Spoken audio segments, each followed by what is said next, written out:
Hello, in this video I want to show you how to enter BIOS in AORUS motherboard.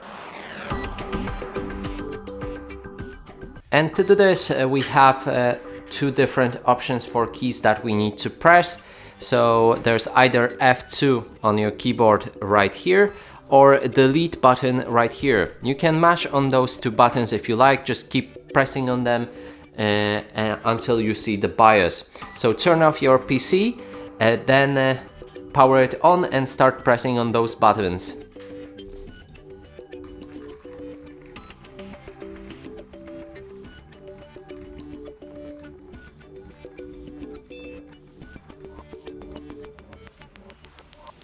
And that way you'll be able to enter the BIOS.